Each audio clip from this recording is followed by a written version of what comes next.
ಯುದ್ಧದ ಎಫೆಕ್ಟ್ಗೆ ಶೀಘ್ರವೇ ಭಾರತದಲ್ಲಿ ಪೆಟ್ರೋಲ್ ಡೀಸೆಲ್ಗೆ ಹಾಹಾಕಾರ ಬರುವಂತದ್ದು ಸಾಧ್ಯತೆ ಇರುವಂತೆ. ಯಾಕಂದ್ರೆ ಯುದ್ಧದ ಎಫೆಕ್ಟ್ ಹರ್ಮುಜ್ ಜಲಸಂಧಿ ಇದೀಗ ಬಂದ್ ಆಗಿದೆ. ಶೀಘ್ರವೇ ಭಾರತದಲ್ಲಿ ಪೆಟ್ರೋಲ್ ಡೀಸೆಲ್ಗೆ ಹಾಹಾಕಾರ. ಯುದ್ಧದ ಎಫೆಕ್ಟ್ ಹರ್ಮುಜ್ ಜಲಸಂಧಿ ಬಂದ್ ಆಗಿದೆ. ಹರ್ಮುಜ್ ಜಲಸಂಧಿ ಬಳಿ ಟ್ರಾಫಿಕ್ ಜಾಮ್ ಆಗಿದೆ. ಜಲಸಂಧಿ ಬಳಿ 700ಕ್ಕೂ ಹೆಚ್ಚು ತೈಲ ನೌಕೆ ಲಾಕ್ ಆಗಿರುವಂತದ್ದು. ಇರಾನ್ ನಡೆಗೆ ಜಗತ್ತು ವಿಲವಿಲ ಅಂತ ಒದ್ದಾಡ್ತಾ ಇದೆ. ಇಂಧನ ಸರಬರಾಜು ಸ್ಥಗಿತ. ಕಚ್ಚಾ ತೈಲದ ಬೆಲೆಯಲ್ಲಿ ವಿಪರೀತ ಏರಿಕೆ ಆಗುವಂತಹ ಸಾಧ್ಯತೆ. ಈ ಮಾರ್ಗದಲ್ಲಿ ನಿತ್ಯ 19.6 ಮಿಲಿಯನ್ ಬ್ಯಾರೆಲ್ ಸಾಗಣೆ ಆಗುತ್ತೆ. ಆದರೆ ಮಾರ್ಚ್ 1ರಿಂದ 2.8 ಮಿಲಿಯನ್ ಬ್ಯಾರೆಲ್ ಆಗಬಹುದು. ಕಳೆದ 3 ದಿನದಲ್ಲಿ ಜಲಸಂಧಿ ದಾಟಿದ್ದು ಬರೀ 3 ತೈಲ ಪೂರೈಕೆಯಲ್ಲಿ 86% ಇಳಿಕೆ ಕಂಡಿದೆ. ಭಾರತದ ಮೇಲೆ ತೀವ್ರ ಪರಿಣಾಮ ಬೀರಲಿದೆ ಈ ಬಿಕ್ಕಟ್ಟು. ಭಾರತಕ್ಕೆ ಬರುವ ತೈಲದಲ್ಲಿ 60% ಇಲ್ಲಿಂದಲೇ ಬರಬೇಕು. ಮುಂದಿನ ದಿನಗಳಲ್ಲಿ ಭಾರತದಲ್ಲಿ ತೀವ್ರ ತೈಲ ವ್ಯತ್ಯಯ ಫಿಕ್ಸ್ ಆಗುತ್ತೆ. ಶೀಘ್ರವೇ ಭಾರತದಲ್ಲಿ ಪೆಟ್ರೋಲ್ ಡೀಸೆಲ್ಗೆ ಹಾಹಾಕಾರ. ಯುದ್ಧದ ಎಫೆಕ್ಟ್ನಿಂದಾಗಿ ಹರ್ಮುಜ್ ಜಲಸಂಧಿ ಬಂದ್ ಆಗಿರುವಂತದ್ದು. ಸೊ ಹೀಗಾಗಿ ಇದರ ಎಫೆಕ್ಟ್ ಭಾರತದ ಮೇಲೆ ಯಾವ ರೀತಿಯಾದಂತಹ ಪರಿಣಾಮ ಬೀರುತ್ತೆ ಅಂತ ನಾವಿಲ್ಲಿ ನೋಡಿದ್ರೆ ಪೆಟ್ರೋಲ್ ಡೀಸೆಲ್ ನಲ್ಲಿ ವ್ಯತ್ಯಯ ಆಗುತ್ತೆ. ಯಾಕಂದ್ರೆ ವಿಪರೀತವಾಗಿ ಹಾಹಾಕಾರ ಇಳುವಂತ ಸಾಧ್ಯತೆ ಇರುವಂತದ್ದು.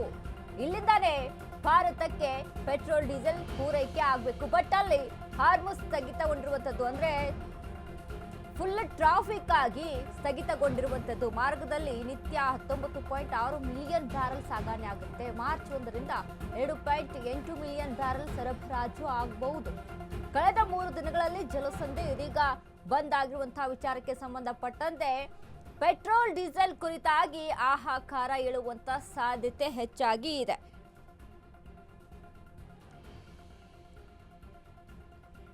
ನಾವು ಗಮನಿಸ್ತಾ ಇದ್ದೀವಿ ಯಾವ ರೀತಿಯಾದಂತಹ ನಕ್ಷೆಯಲ್ಲಿ ನಾವು ಗಮನಿಸ್ತಾ ಇದ್ದೀವಿ, ಯಾವ ರೀತಿಯಾಗಿ ಅಲ್ಲಿ ತೈಲಗಳ ಸಾಗಾಟ ಆಗುತ್ತೆ ಅನ್ನುವಂಥ ವಿಚಾರಕ್ಕೆ ಸಂಬಂಧಪಟ್ಟಂತೆ ಈಗ ಅದರಲ್ಲಿ ಹರ್ಮುಜ್ ಜಲಸಂಧಿ ವಿಚಾರಕ್ಕೆ ನಾವು ಮಾತನಾಡೋದಾದ್ರೆ 700ಕ್ಕೂ ಹೆಚ್ಚು ತೈಲ ನೌಕೆಗಳು ಇದೀಗ ಅಲ್ಲಿ ಲಾಕ್ ಆಗಿದೆ. ಇರಾನ್ ನಡೆಗೆ ಜಗತ್ತು ವಿಲವಿಲ ಅಂತ ಒದ್ದಾಡುವಂತ ಪರಿಸ್ಥಿತಿ.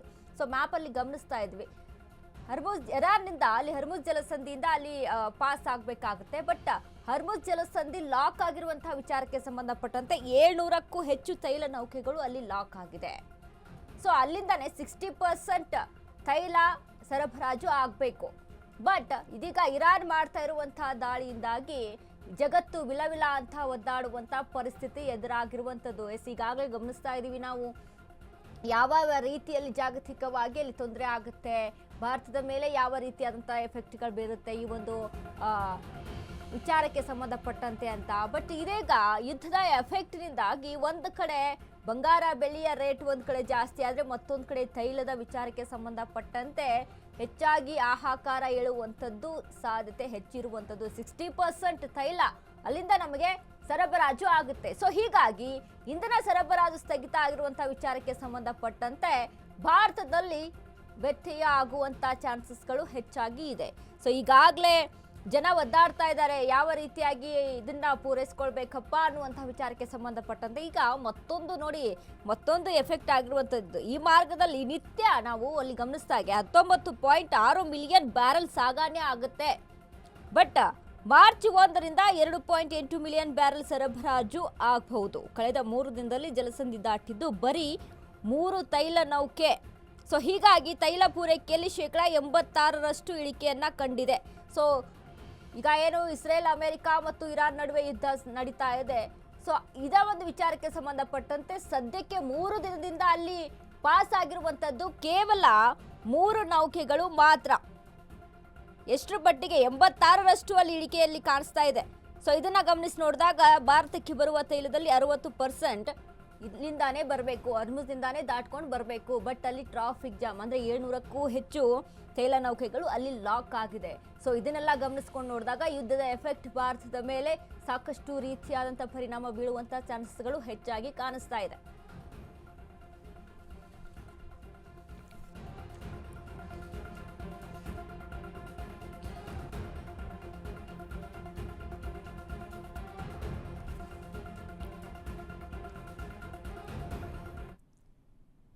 ಅಡುಗೆ ಮನೆಗೂ ತಾಕಲಿದೆ ಗಲ್ಫ್ ಯುದ್ಧದ ಬಿಸಿ. ಮಧ್ಯಪ್ರಾಚ್ಯ ಯುದ್ಧ ಅಡುಗೆ ಎಣ್ಣೆಗೆ ಅಭಾವ ಹೆಚ್ಚಾಗುವಂತ ಚಾನ್ಸಸ್ ಇದೆ. ಇದೀಗ ಗಲ್ಫ್ ಯುದ್ಧದಿಂದ ಅಡುಗೆ ಮನೆಯ ಎಣ್ಣೆಗೂ ಸಹಿತ ತಾಕುತ್ತೆ ಇದರ ಬಿಸಿ. ಮಧ್ಯಪ್ರಾಚ್ಯ ಯುದ್ಧ ಅಡುಗೆ ಎಣ್ಣೆಯ ಅಭಾವ ಹೆಚ್ಚು. ತೀವ್ರ ಕಳವಳಕ್ಕೆ ಕಾರಣವಾದ ಯುದ್ಧದ ಬೆಳವಣಿಗೆ. ಅಡುಗೆ ಎಣ್ಣೆ ವಿಚಾರದಲ್ಲಿ ಆಮದು ಮೇಲೆಯೇ ಭಾರತ ಡಿಫೆಂಡ್ ಆಗಿದೆ. ಅಡುಗೆ ಎಣ್ಣೆ ಉತ್ಪನ್ನಗಳ ಆಮದು ಮೇಲೆ ತೀವ್ರ ಪ್ರಭಾವ ಸಾಧ್ಯತೆ. ಅಡುಗೆ ಎಣ್ಣೆ ಪೂರೈಕೆಯಲ್ಲಿ ತೀವ್ರ ವ್ಯತ್ಯಯ ಉಂಟಾಗುವಂತಹ ಸಾಧ್ಯತೆ ಇಲ್ಲಿ ಇರುವಂತದ್ದು. ಇಂಡೋನೇಷ್ಯಾ, ಮಲೇಷ್ಯಾದಿಂದ ಭಾರತಕ್ಕೆ ತಾಳೆ ಎಣ್ಣೆ ಆಮದು ಆಗುತ್ತೆ.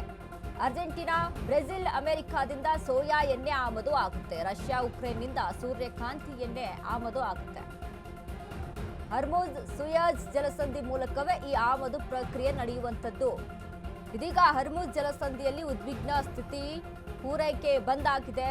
ಭಾರತದ ಸನ್ಫ್ಲವರ್ ಎಣ್ಣೆ ಪೂರೈಕೆಯಲ್ಲಿ ತೀವ್ರ ವ್ಯತ್ಯಯ ನಿರೀಕ್ಷೆ ಆಗುವಂತದ್ದು. ಸನ್ಫ್ಲವರ್ ಆಯಿಲ್ ಸೇರಿ ಎಲ್ಲಾ ಅಡುಗೆ ಎಣ್ಣೆ ಬೆಲೆಗಳು ಹೆಚ್ಚಳ ಆಗುವಂತದ್ದು ಫಿಕ್ಸ್. ಅಡುಗೆ ಮನೆಗೂ ತಾಕಲಿದೆ ಗಲ್ಫ್ ಯುದ್ಧದ ಬಿಸಿ. ಇದೀಗ ಒಂದ್ರ ಮೇಲೆ ಒಂದು ಎಷ್ಟು ಡಿಪೆಂಡೆನ್ಸ್ ಆಗಿರುತ್ತೆ ಅಂತ ಅಂದ್ರೆ, ಈಗಾಗಲೇ ಜಾಗತಿಕ ಮಟ್ಟದಲ್ಲಿ, ಅಂತಾರಾಷ್ಟ್ರೀಯ ಮಟ್ಟದಲ್ಲಿ ಇದೀಗ ಭಾರತ ಸಹಿತ ಎಲ್ಲ ದೇಶಗಳ ಜೊತೆ ಒಳ್ಳೆಯ ಸಂಬಂಧವನ್ನು ಇಟ್ಕೊಂಡು, ಇನ್ನೊಂದ್ರ ಜೊತೆಗೆ ಎಕ್ಸ್ಪೋರ್ಟ್ ಆಗಿರೋ ಇಂಪೋರ್ಟ್ ವಿಚಾರಕ್ಕೆ ಸಂಬಂಧಪಟ್ಟಂತೆ ಇದೀಗ ಸಾಕಷ್ಟು ರೀತಿಯಾಗಿ ಅವಲಂಬನೆ ಆಗಿರುವಂಥದ್ದು. ಈಗ ನಮ್ಮ ಭಾರತದಿಂದನೂ ಕೂಡ ಬೇರೆ ದೇಶಗಳಿಗೆ ಸಾಕಷ್ಟು ಮಸಾಲೆ ಪದಾರ್ಥಗಳಾಗಿರ್ಬೋದು, ಇನ್ನಿತರ ಕೃಷಿ ಉತ್ಪನ್ನಗಳ ವಿಚಾರಕ್ಕೆ ಸಂಬಂಧಪಟ್ಟಂತೆ ಸಾಗಾಟ ಆಗುವಂಥದ್ದಾಗಿರ್ಬೋದು ನಡೀತಾ ಇರುತ್ತೆ.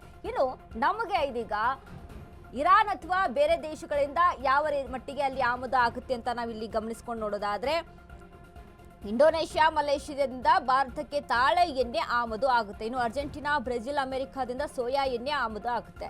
ರಷ್ಯಾ, ಉಕ್ರೇನ್ನಿಂದ ಸೂರ್ಯಕಾಂತಿ ಎಣ್ಣೆ ಆಮದು ಆಗುತ್ತೆ. ಇವೆಲ್ಲವೂ ಕೂಡ ಆಮದು ಆಗಬೇಕು ಅಂತ ಅಂದ್ರೆ ಹರ್ಮುಜ್ ಸುಯಜ್ ಜಲಸಂಧಿ ಮೂಲಕವೇ ಆಮದು ಪ್ರಕ್ರಿಯೆ ನಡೆಯುವಂಥದ್ದು. ಬಟ್ ಈಗ ಏನಾಗಿದೆ, ಹರ್ಮುಜ್ ಜಲಸಂಧಿಯಲ್ಲಿ ಜಾಮ್ ಆಗಿದೆ. 700ಕ್ಕೂ ಹೆಚ್ಚು ತೈಲ ನೌಕೆಗಳು ಅಲ್ಲಿ ಜಾಮ್ ಆಗಿರುವಂಥದ್ದು. ಸೊ ಇದನ್ನೆಲ್ಲ ಗಮನಿಸಿ ನೋಡಿದಾಗ ಸದ್ಯ ಭಾರತದಲ್ಲಿ ಅಡುಗೆ ಎಣ್ಣೆಯ ಪೂರೈಕೆ ವಿಚಾರಕ್ಕೆ ಸಂಬಂಧಪಟ್ಟಂತೆ, ಅಡುಗೆ ಎಣ್ಣೆಯ ಬೆಲೆಯ ವಿಚಾರಕ್ಕೆ ಸಂಬಂಧಪಟ್ಟಂತೆ ರೇಟ್ ಹೆಚ್ಚಾಗುವಂತ ಸಾಧ್ಯತೆ ಇದೆ. ಯಾಕಂದ್ರೆ ಸನ್ಫ್ಲವರ್ ಆಯಿಲ್ನ ಈಗಾಗಲೇ ಅಡುಗೆ ವಿಚಾರಕ್ಕೆ ನಾವು ಹೆಚ್ಚಾಗಿ ಬಳಸ್ತಾರೆ.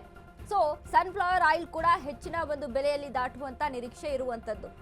ಸದ್ಯಕ್ಕೆ ಅಡುಗೆ ಎಣ್ಣೆ ಪೂರೈಕೆಯಲ್ಲೂ ಕೂಡ ತೀವ್ರ ವ್ಯತ್ಯಯ ಉಂಟಾಗುವಂತಹ ಸಾಧ್ಯತೆಗಳು ಇವನ್ನೆಲ್ಲವನ್ನು ಕೂಡ ಗಮನಿಸಿಕೊಂಡಾಗ ಅಲ್ಲಿ ನಮಗೆ ಕಾಣಿಸುತ್ತೆ. ಇನ್ನು ಅದರ ಜೊತೆಗೆ ಒಂದು ಕಡೆ ಭಾರತದ ಮೇಲೆ ಸಹಿತ ಯಾವ ರೀತಿಯಾಗಿ ಆರ್ಥಿಕವಾಗಿ ಇದು ಪರಿಣಾಮವನ್ನ ಉಂಟು ಮಾಡುತ್ತೆ ಅನ್ನೋದನ್ನ ಎಲ್ಲರೂ ಕೂಡ ಗಮನಿಸಬೇಕು. ಸಾಮಾನ್ಯ ಜನರಿಗೆ ನೋಡಿ, ಇಲ್ಲೇ ನಡೀತಾ ಇರುವಂತಹ ಯುದ್ಧದ ವಿಚಾರಕ್ಕೆ ಸಾಮಾನ್ಯ ಜನರಿಗೂ ಕೂಡ ಅದರ ಬಿಸಿ ತಾಟುತ್ತೆ ಅಂತ ಅಂದ್ರೆ ಇಂತಹ ವಿಚಾರಗಳಲ್ಲೇ, ಚಿಕ್ಕ ಪುಟ್ಟ ವಿಚಾರಗಳಲ್ಲೇ, ಈಗ ಎಣ್ಣೆ ವಿಚಾರ ಆಗಿರ್ಬೋದು, ಅಡುಗೆ ಎಣ್ಣೆ ವಿಚಾರ ಆಗಿರ್ಬೋದು, ಪೆಟ್ರೋಲ್ ಡೀಸೆಲ್ ಆಗಿರ್ಬೋದು, ಇದು ಚಿನ್ನ ಮತ್ತು ಬೆಳೆಯ ವಿಚಾರಕ್ಕೆ ಆಗಿರ್ಬೋದು. ಸೊ ಇಲ್ಲೆಲ್ಲವೂ ಕೂಡ ಯಾವ ರೀತಿಯಾಗಿ ಸಾಮಾನ್ಯ ಜನರಿಗೂ ಕೂಡ ಇದರ ಬಿಸಿ ತಾಟುತ್ತೆ. ಈಗ ಇಸ್ರೇಲ್, ಅಮೆರಿಕ, ಇರಾನ್ ಯುದ್ಧ ನಡೀತಾ ಇದೆ, ನಮ್ಗೇನು ಸಮಸ್ಯೆ ಇಲ್ಲ ಅಂತ ನಾವು ಸುಮ್ಮನೆ ಕೈ ಕೊಡ್ಕೊಂಡು ಕೂತ್ಕೊಳ್ಳೋಗಿಲ್ಲ. ಯಾಕಂದ್ರೆ ಈ ರೀತಿಯಾದಂಥ ಸಮಸ್ಯೆಗಳನ್ನ ಎದುರಿಸಬೇಕಾಗುತ್ತೆ ಸಾಮಾನ್ಯ ಜನರು ಸಹಿತ. ಯಾಕಂದ್ರೆ ಒಂದರಿಂದ ಒಂದು ಎಕ್ಸ್ಪೋರ್ಟ್ ಇಂಪೋರ್ಟ್ ವಿಚಾರಕ್ಕೆ ಸಂಬಂಧಪಟ್ಟಂತೆ ನಮ್ಮ ಭಾರತದಿಂದನೂ ಕೂಡ ಬೇರೆ ದೇಶಗಳಿಗೆ ಸಾಕಷ್ಟು ಎಕ್ಸ್ಪೋರ್ಟ್ ಆಗ್ತಾ ಇರುತ್ತೆ, ಇನ್ನು ಇಂಪೋರ್ಟ್ ಕೂಡ ಆಗ್ತಾ ಇರುತ್ತೆ ಬೇರೆ ದೇಶಗಳಿಂದ. ಇದೀಗ ನಾವು ಈಗಾಗಲೇ ಗಮನಿಸಿದ್ವಿ, ಇಂಡೋನೇಷ್ಯಾ, ಮಲೇಷ್ಯಾದಿಂದ ಅಲ್ಲಿ ತಾಳೆ ಎಣ್ಣೆ ಅಲ್ಲಿ ಆಮದು ಆಗುತ್ತೆ. ಇನ್ನು ಅರ್ಜೆಂಟೀನಾ, ಬ್ರೆಜಿಲ್ನಿಂದ, ಅಮೆರಿಕಾದಿಂದ ಸೋಯಾ ಎಣ್ಣೆ ಆಮದು ಆಗುತ್ತೆ. ಇನ್ನು ರಷ್ಯಾ, ಉಕ್ರೇನ್ನಿಂದ ಸೂರ್ಯಕಾಂತಿ ಎಣ್ಣೆ ಆಮದು ಆಗುತ್ತೆ. ಇವೆಲ್ಲ ಆಮದು ಆಗಬೇಕು ಅಂತ ಅಂದ್ರೆ ಮೇನ್ ಸೆಂಟರ್ ಯಾವುದು? ಹರ್ಮುಜ್ ಸುಯಜ್ ಜಲಸಂಧಿ ಮೂಲಕವೇ ಈ ಆಮದು ಪ್ರಕ್ರಿಯೆ ನಡಿಬೇಕು. ಬಟ್ ಸದ್ಯಕ್ಕೆ ಏನಾಗಿದೆ, ಹರ್ಮುಜ್ ಜಲಸಂಧಿ ಲಾಕ್ ಆಗಿರುವಂತದ್ದು. 700ಕ್ಕೂ ಹೆಚ್ಚು ತೈಲಗಳನ್ನ ಅಲ್ಲಿ ಲಾಕ್ ಮಾಡ್ಕೊಂಡಿದ್ದಾರೆ. ಸೊ ಈ ಒಂದು ಕಾರಣದಿಂದಾಗಿ ಇದರ ಎಫೆಕ್ಟ್ ಭಾರತದ ಮೇಲೆ ಸಾಕಷ್ಟು ರೀತಿಯಾದಂತಹ ಪರಿಣಾಮ ಬೀರುತ್ತೆ.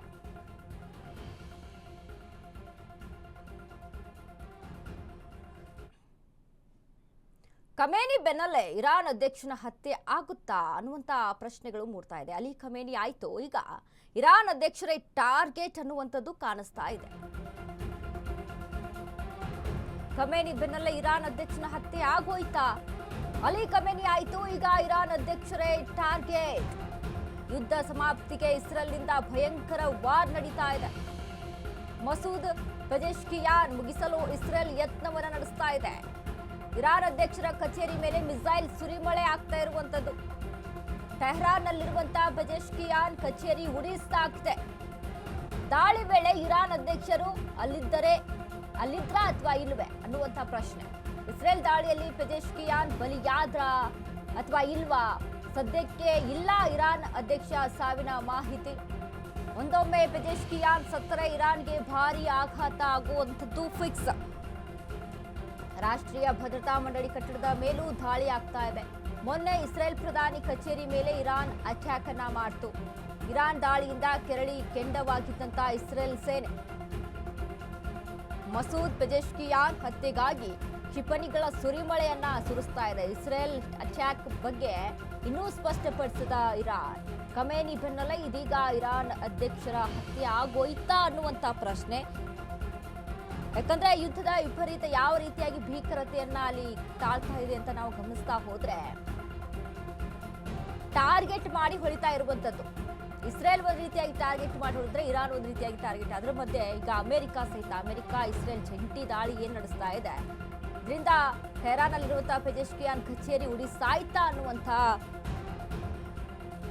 ವಿಚಾರಕ್ಕೆ ಸಂಬಂಧಪಟ್ಟಂತೆ ಯಾವುದೇ ರೀತಿಯಾದಂತಹ ಕ್ಲಾರಿಫಿಕೇಶನ್ ಇರಾನ್ ಇನ್ನೂ ಕೊಟ್ಟಿಲ್ಲ.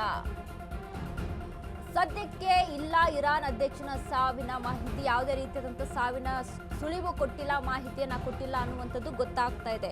ನೋಡಿ, ಇಸ್ರೇಲ್ ಯಾವ ರೀತಿಯಾಗಿ ಪ್ಲಾನ್ ಮಾಡ್ಕೊಂಡು ಹೊಂಚಾಕಿ ಅಲ್ಲಿ ಟಾರ್ಗೆಟ್ ಮಾಡುತ್ತೆ ಅಂತ ನಾವು ಗಮನಿಸ್ತಾ ಹೋದ್ರೆ ಇದೀಗ ಖಮೇನಿಯ ಹತ್ಯೆ ಆಗಿದ್ದು ಸಹಿತ ಅದೇ ರೀತಿಯಾಗಿ ಖಮೇನಿಯ ಹತ್ಯೆ ಅಂದ್ರೆ ಅಲಿ ಖಮೇನಿಯ ಇದನ್ನ ಊಹಿಸ್ಕೊಂಡು ಇರಲಿಲ್ಲ. ಈಗ ತಾನೇ ಯುದ್ಧ ಸ್ಟಾರ್ಟ್ ಆಗಿದೆ, ಇದರಿಂದ ನಮಗೆ ಎಫೆಕ್ಟ್ ಆಗುತ್ತಾ ಅನ್ನೋಂಥ ಸಹಿತ ಇಲ್ಲಿ ಖಮೇನಿ ಊಹಿಸ್ಕೊಂಡಿರಲಿಲ್ಲ. ಯಾಕಂದ್ರೆ ಎಲ್ಲರೂ ಸಹಿತ ಖಮೇನಿಯ ಪ್ರಧಾನ ಕಚೇರಿಯಲ್ಲಿ ಸಭೆಯನ್ನ ಮಾಡೋಕೆ ಅಂತ ಎಲ್ಲರೂ ದೊಡ್ಡ ದೊಡ್ಡ ಏನು ರಕ್ಷಣಾ ಸಚಿವರಾಗಿರ್ಬೋದು, ಖಮೇನಿ ಆಗಿರ್ಬೋದು, ಹೀಗೆ ದೊಡ್ಡ ದೊಡ್ಡ ನಾಯಕರೇ ಅಲ್ಲಿ ಸೇರ್ಕೊಂಡಿರ್ತಾರೆ. ಬಟ್ ಅದನ್ನೇ ಅಲ್ಲಿ ಟಾರ್ಗೆಟ್ ಮಾಡಿ ಇಟ್ಕೊಂಡು ಇಸ್ರೇಲ್ ಅಲ್ಲಿ ದಾಳಿಯನ್ನ ನಡೆಸುತ್ತೆ. ಯಾವ ರೀತಿಯಾದಂಥ ದಾಳಿಯನ್ನ ನಡೆಸುತ್ತೆ ಅಂತ ಅಂದ್ರೆ ಕ್ಷಿಪಣಿಗಳ ದಾಳಿ. ಅಂದ್ರೆ ಅಲ್ಲಿ ಒಬ್ಬ ಕೂಡ ಅಲ್ಲಿ ಇಸ್ರೇಲ್ಗೆ ಮಾಹಿತಿ ಕೊಡುವಂಥವ್ರು ಕೂಡ ಇದ್ರು ಅನ್ನುವಂಥ ಮಾಹಿತಿ ಇನ್ನೊಂದು ಕಡೆ ಆದ್ರೆ, ಮತ್ತೊಂದು ಕಡೆ ಯಾವ ರೀತಿಯಾಗಿ ಹೊಂಚನ್ನ ಹಾಕಿ ಹೊಡಿತೆ ಇಸ್ರೇಲ್ ಅಂತ ಅಂದ್ರೆ, ನುಸುಳಿ ಹೊಡೆಯುತ್ತೆ ಅಂತ ಅಂದ್ರೆ ಈ ರೀತಿಯಾಗಿ ಅಂದ್ರೆ ಪ್ಲಾನ್ ಅನ್ನ ರೂಪಿಸ್ಕೊಂಡಿರುತ್ತೆ. ಎಲ್ಲಿದ್ದಾರೆ, ಯಾವ ಜಾಗದಲ್ಲಿದ್ದಾರೆ ಅನ್ನುವಂಥದ್ರ ಬಗ್ಗೆ ತಿಳಿದುಕೊಂಡು ಅಲ್ಲಿ ಹೊಂಚನ್ನ ಹಾಕಿ ಇಸ್ರೇಲ್ ಪ್ಲಾನ್ ಅನ್ನ ಮಾಡ್ಕೊಂಡು ಹೊಡೆಯುತ್ತೆ. ಖಮೇನಿ ಹತ್ಯೆ ಆಗಿದ್ದು ಸಹಿತ ಅದೇ ರೀತಿ. ಸೊ ಇದೀಗ ಇಸ್ರೇಲ್ ಅಧ್ಯಕ್ಷರು ಸಹಿತ ಈ ದಾಳಿಯಲ್ಲಿ ಸತ್ತು ಹೋಗ್ಬಿಟ್ಟಿದ್ದಾರೆ ಅಥವಾ ಇಲ್ವಾ ಅನ್ನುವಂಥ ವಿಚಾರಕ್ಕೆ ಸಂಬಂಧಪಟ್ಟಂತೆ ಇರಾನ್ ಸಹಿತ ಯಾವುದೇ ರೀತಿಯಾದಂಥ ಕ್ಲಾರಿಫಿಕೇಶನ್ ಅನ್ನ ಕೊಟ್ಟಿಲ್ಲ.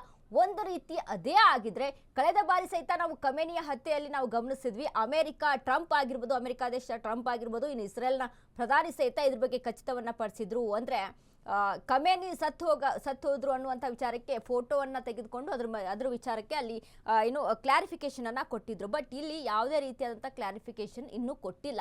ಬಟ್ ಕಚೇರಿಯ ಮೇಲೆ ದಾಳಿ ನಡೆದಿದ್ದು ನಿಜ, ಬಟ್ ಹತ್ಯೆ ಆಯ್ತಾ, ಅಲ್ಲಿ ಇದ್ರ ಅಧ್ಯಕ್ಷರು ಅನ್ನುವಂಥ ಮಾಹಿತಿಯ ವಿಚಾರ ಸಂಬಂಧಪಟ್ಟಂತೆ ಯಾವುದೇ ರೀತಿಯಾದಂಥ ಕ್ಲಾರಿಫಿಕೇಶನ್ ಇನ್ನೂ ಸಿಕ್ಕಿಲ್ಲ. ಬಟ್ ಇಲ್ಲಿ ಇಸ್ರೇಲ್ ಆಗಿರ್ಬೋದು, ಅಮೆರಿಕ ಆಗಿರ್ಬೋದು ಟಾರ್ಗೆಟ್ ಮಾಡಿ ಹೊಡಿತಾ ಇದೆ. ಇರಾನ್ನ ವಿಚಾರದಲ್ಲಿ ಇರಾನ್ನ ಅಣು ಸ್ಥಾವರಗಳಾಗಿರ್ಬೋದು, ಅಣು ಕಟ್ಟಡಗಳಾಗಿರ್ಬೋದು, ಇದನ್ನೆಲ್ಲವೂ ಕೂಡ ಒಂದು ಕಾಲದಲ್ಲಿ ಅಮೆರಿಕ ಮತ್ತು ಇರಾನ್ ಸ್ನೇಹ ಚೆನ್ನಾಗಿದ್ದಂಥ ಸಮಯದಲ್ಲಿ ಅಮೆರಿಕ ಇವುಗಳ ನಿರ್ಮಾಣಕ್ಕೆ ಸಾಕಷ್ಟು ಸಹಾಯವನ್ನ ಮಾಡಿಕೊಟ್ಟಿರುವಂಥದ್ದು. ಸೊ ಹೀಗಾಗಿ ಅಮೆರಿಕಾಗೆ ಪರ್ಫೆಕ್ಟ್ ಆಗಿ ಗೊತ್ತು ಇರಾನ್ನಲ್ಲಿ ಯಾವ್ಯಾವ ಬೃಹತ್ ಕಟ್ಟಡಗಳು ಎಲ್ಲಿದ್ದಾವೆ, ಅಣುಸ್ಥಾವರಗಳು ಎಲ್ಲಿದ್ದಾವೆ, ಹೇಗೆ ಹೊಡಿಬೇಕು ಅನ್ನುವಂಥ ಪ್ಲಾನಿಂಗ್ ಕ್ಲಿಯರ್ ಆಗಿ ಗೊತ್ತು. ಸೊ ಹಾಗಾಗಿ ಅದನ್ನೇ ಟಾರ್ಗೆಟ್ ಮಾಡಿ ಅಮೆರಿಕ ಹೊಡಿತಾ ಇದೆ. ಮತ್ತೊಂದು ಕಡೆ ಇಸ್ರೇಲ್ ಒಳಸಂಚನ್ನ ರೂಪಿಸಿ ಇಲ್ಲಿ ಹೊಡಿತಾ ಇರುವಂಥದ್ದು ಇರಾನ್ ಮೇಲೆ. ಸೊ ಒಳಸಂಚು ಅಂತ ಅಂದ್ರೆ ಖಮೇನಿಯ ಹತ್ಯೆ ಯಾರು ಕೂಡ ವಿಸಿರ್ಲಿಲ್ಲ. ಇನ್ನು ಓಮನ್ನಲ್ಲಿ ಮಧ್ಯಸ್ಥಿಕೆಯನ್ನ ವಹಿಸಿ ಸಭೆಯನ್ನ ನಡೆಸಿ ಇಬ್ಬರ ನಡುವೆ ಕೂಡ ಸಂಧಾನವನ್ನ ಮಾಡಿಸಿಕೊಂಡು ಅದರ ವಿಚಾರಕ್ಕೆ ಯುರೇನಿಯಂ ಪೂರೈಕೆ ವಿಚಾರದಲ್ಲಿ ಆಲ್ರೆಡಿ ಸ್ಥಗಿತಗೊಳಿಸ್ಬಿಟ್ಟಿದ್ದಾರೆ. ಇರಾನ್ ಯಾವುದೇ ರೀತಿಯಾದಂಥ ಯುರೇನಿಯಂ ಅಲ್ಲಿ ಮಾಡ್ತಾ ಇಲ್ಲ ಅನ್ನುವಂಥ ವಿಚಾರವನ್ನ ಖಚಿತಪಡಿಸಿದ್ರು ಸಹಿತ. ಬಟ್ ಅಮೆರಿಕಕ್ಕೆ ಅಲ್ಲಿ ಸತತವಾಗಿ ಡೌಟ್ ಇತ್ತು. ಇಸ್ರೇಲ್ನ ಖಮೇನಿಯ ಒಂದು ಉದ್ದೇಶ ಏನಿತ್ತು, ಇಸ್ರೇಲ್ ನಕ್ಷೆಯಲ್ಲೇ ಇರಬಾರ್ದು ಅನ್ನುವಂಥ ಉದ್ದೇಶದ ಮೇರೆಗೆ ಇಸ್ರೇಲ್ ಅನ್ನ ಪೂರ್ತಿಯಾಗಿ ನಾಶವೇ ಮಾಡಬೇಕು ಅನ್ನುವಂಥ ಒಂದು ಇಂಟೆನ್ಷನ್ ಖಮೇನಿಗೆ ಇತ್ತು. ಸೊ ಹಾಗಾಗಿ ಅದನ್ನ ತಿಳಿದುಕೊಂಡಂತ ಇಸ್ರೇಲ್ ಡೈರೆಕ್ಟ್ ಆಗಿ ದಾಳಿಯನ್ನು ನಡೆಸಿ ಕಚೇರಿಯಲ್ಲಿಯೇ ಖಮೇನಿಯ ಹತ್ಯೆಯನ್ನ ಮಾಡ್ತು. ಬಟ್ ಇದು ರಿಪೀಟ್ ಆಗಿದೆ ಅನ್ನೋದನ್ನ ನಾವು ಇಲ್ಲಿ ಊಹಿಸ್ಕೊಂಡು ಹೋಗ್ತಾ ಹೋದ್ರೆ ಅದು ಕಷ್ಟ ಸಾಧ್ಯ. ಯಾಕಂದ್ರೆ ಅಲ್ಲಿ ಎಲ್ಲವೂ ಕೂಡ ಗೊತ್ತಿದ್ದು ಯಾರು ಸಹಿತ ಅದಕ್ಕೆ ಮುಂದಾಗೋದಿಲ್ಲ ಅನ್ನುವಂಥದ್ದು.